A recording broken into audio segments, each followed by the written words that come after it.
In January of 1968, the North Vietnamese army launched a surprise attack against the Americans. This was the Tet Offensive. Tet is the celebration of the Lunar New Year, and there was a tradition in Vietnam that had gone on for decades that there was never any fighting on Tet. And yet in 1968, the North Vietnamese generals decided to break with tradition with the hope that they could surprise the Americans, overwhelm them with force, and bring a swift end to the Vietnam War.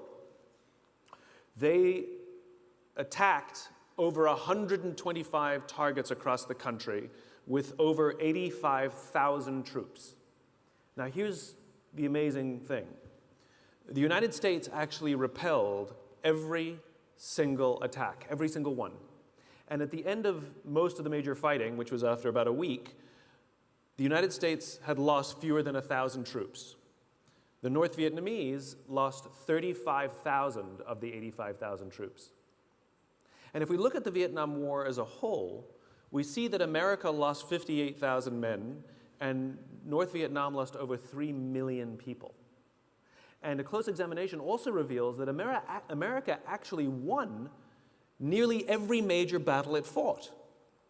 So it raises a very interesting question. How do you win all the battles, decimate your enemy, and lose the war? It raises new questions about how we understand the concept of winning and losing. James Carsey, a theologian from NYU, wrote a little book called Finite and Infinite Games, in which he talks about games and how we play them. Basically, if you have at least two competitors, you have a game. And there are two types of games. There are finite games and there are infinite games. Finite games are defined as known players, fixed rules, and an agreed upon objective, like football. We all agree what the rules are. We all agree whoever has more points at the end of the game is the winner. The game concludes and we all go home. Then you have an infinite game. An infinite game is defined as known and unknown players. The rules are changeable, and the objective is to perpetuate the game, to keep the game in play. When you put a finite player versus a finite player, the system is stable. Football is stable. When you put an infinite player versus an infinite player, the system is also stable. The Cold War was stable because we cannot have a winner or a loser, and so we both keep playing until one of the players runs out of the will or the resources to keep playing, and then they drop out of the game. Problems arise, however, when you pit a finite player versus an infinite player, because a finite player is playing to win, and an infinite player is playing to keep playing, and they make very different strategic choices. And invariably what happens is the finite player finds themselves in quagmire. They find themselves frustrated and running through the will and resources required for them to stay in the game. And this is what happened to American Vietnam. America was fighting to win, and the North Vietnamese were fighting for their lives.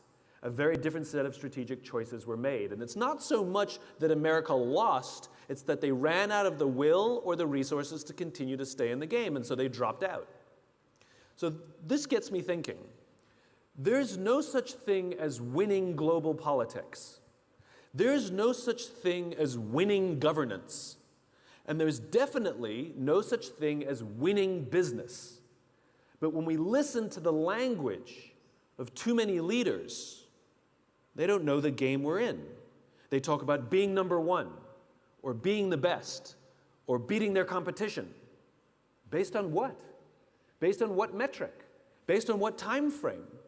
These are infinite games. And when we play with a finite mindset in an infinite game, there's a few very predictable things that happen.